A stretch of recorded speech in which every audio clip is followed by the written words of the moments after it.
सुरा सम्पूर्णकलशं रुधिराप्लुतमेव च दधाना हस्तपद्माभ्यां कूष्मांडा शुभदास्तु मे।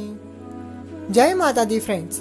इस प्रकार से माँ कूष्मांडा का ध्यान करते हुए नवरात्रि के चौथे दिन की कथा प्रारंभ करते हैं। नवरात्रि में चौथे दिन देवी को कूष्मांडा के रूप में पूजा जाता है।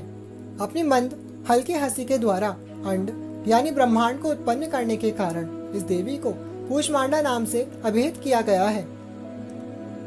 इस देवी की 8 भुजाएं हैं, इसलिए अष्टभुजा कहलाई। इनके 7 हाथों में क्रमशः कमंडल, धनुष, बाण, कमल, पुष्प, अमृत पूर्ण कलश, चक्र तथा गदा है। 8वें हाथ में सभी सिद्धियों और निधियों को देने वाली जप माला है। इस देवी का वाहन सिंह है और इन्हें कुम्हड़े की बलि प्रिय है। संस्कृत में कुम्हड़े को कूष्मांड कहते हैं, इसलिए इस देवी को कूष्मांडा कहते हैं। माँ कूष्मांडा की कथा के अनुसार, पौराणिक कथा के अनुसार, जब सृष्टि नहीं थी, चारों तरफ अहंकार ही अहंकार था, तब इसी देवी ने अपने ईशित हास्य से ब्रह्मांड की रचना की थी। इसलिए इसे सृष्टि की आदि स्वरूपा या आदि शक्ति कहा गया है। इस देवी का वास सूर्य मंडल के भीतर लोक में है। सूर्य लोक में रहने की शक्ति, क्षमता केवल इन्हीं में है, इसलिए इनके शरीर की कांति और प्रभा सूर्य की भांति ही दैदीप्यमान है। इनके ही तेज से 10 दिशाएं आलोकित हैं। ब्रह्मांड की सभी वस्तुओं और प्राणियों में इन्हीं का तेज व्याप्त है।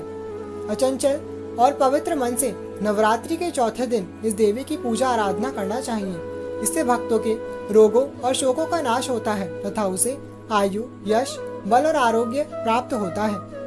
ये देवी अत्यल्प सेवा और भक्ति से ही प्रसन्न होकर आशीर्वाद देती हैं। सच्चे मन से पूजा करने वाले को सुगमता से परम पद प्राप्त होता है। विधि विधान से पूजा करने पर भक्त को कम समय में ही कृपा का सूक्ष्म भाव अनुभव होने लगता है।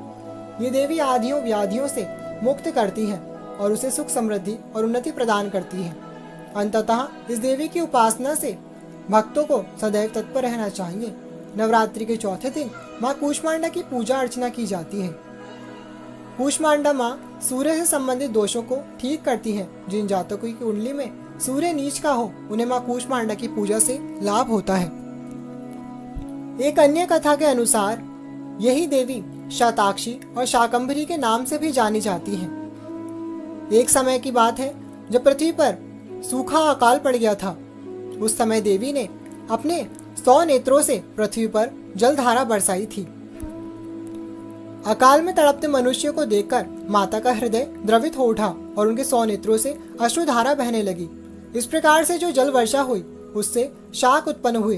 देवी के शरीर से उत्पन्न शाकों द्वारा ही संसार का भरण और पोषण होता है, इसलिए इन्हें शाकंभरी के नाम से भी जाना जाता है। इन देवी का आराधना का दूसरा मंत्र है, या देवी सर्वभूतेषु तुष्टि रूपेण संस्थिता नमस्तस्यै नमस्तस्यै नमस्तस्यै नमो नमः। इसी के साथ नवरात्रि के चौथे दिन माँ कूष्मांडा की कथा पूर्ण होती है। वीडियो को जरूर लाइक कीजिएगा और हमारे साथ जुड़े रहने के लिए, माता रानी के इस प्यारे से परिवार का हिस्सा बनने के लिए चैनल को जरूर सब्सक्राइब कीजिएगा। अब मिलेंगे अगली वीडियो में, तब तक के लिए thank you all, love you all, जय माता दी।